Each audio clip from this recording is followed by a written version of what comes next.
ढेकूण हे लहान सपाट कीटक असतात जे रक्त खातात। ढेकूण हे निशाचर व रक्तशोषक कीटक आहेत। मानवासोबतच ते उंदीर, ससे, गिनीपिग, घोडे, गुरे व कोंबड्या यांचे रक्त खातात। ढेकूण रात्री सर्वात जास्त सक्रिय असतात जेव्हा माणूस झोपत असतो। दिवसा ढेकूण गाद्या, उशा, कपाटे, फर्निचर, भिंती यांच्या फटीत लपून बसतात। ते आगगाडीचे डबे, नाट्यगृहे, चित्रपटगृहे, हॉटेले, सैन्याच्या बऱ्याकी अशा ठिकाणी विशेष आढळतात। रात्री तसेच दिवसाही अंधाराच्या जागी ते माणसाचे रक्त खातात। माणसाचे रक्त शोषून घेतल्यावर ते आपल्या लपण्याच्या जागेत जाऊन बसतात व अन्न पचन करतात। अन्न पचनासाठी त्यांना बरेच दिवस लागतात। ढेकूण अन्नाशिवाय 3 महिन्यांपर्यंत जगू शकतात। त्यांना इंग्रजीमध्ये बेड बग्स म्हणतात। त्यांच्या लाल तपकिरी रंगामुळे त्यांना महोगनी फ्लॅट्स किंवा लाल कोट असेही म्हणतात। ढेकूण धोकादायक नसतात, परंतु त्यांच्या चाव्यामुळे खूप खाज सुटते। ढेकूणचे वैज्ञानिक नाव सिमेक्स लेक्युलेरियस आहे। ढेकूण मानवांच्या अगदी जवळ राहतात, अनेकदा बेड, गाद्या आणि फर्निचर मध्ये।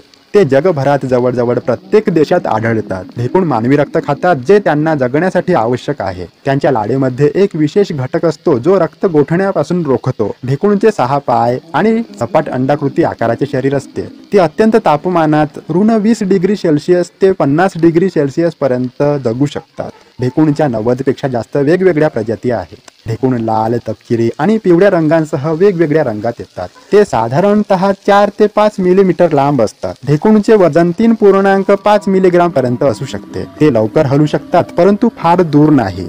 ढेकूण हे उत्कृष्ट गिर्यारोहक आहेत आणि ते भिंतीवरही चढू शकतात। ते त्यांचे अन्न म्हणजेच मानवी रक्त शोधण्यासाठी त्यांच्या तीव्र वासाचा वापर करतात। ढेकूण उबदारपणा, आर्द्रता आणि कार्बन डायऑक्साईड कडे आकर्षित होतात। मादी ढेकूण त्यांच्या आयुष्यात 500 पर्यंत अंडी घालू शकतात। बाळ ढेकूण, ज्याला अप्सरा म्हणतात, विकासाच्या 5 टप्प्यांतून जातात। ढेकूण अन्न किंवा पाण्याशिवाय 18 महिन्यांपर्यंत जगू शकतात। ढेकूण हजारो वर्षांपासून आहेत। अगदी प्राचीन इजिप्त ते अस्वच्छतेचे प्रतीक आहेत। ते लक्षणीय भावनिक त्रास आणि चिंता निर्माण करू शकतात। ढेकूण हे खराब आरोग्याचे किंवा खराब घरकामाचे लक्षण नाही। ते अगदी स्वच्छ किंवा सुव्यवस्थित घरांमध्ये देखील आढळू शकतात।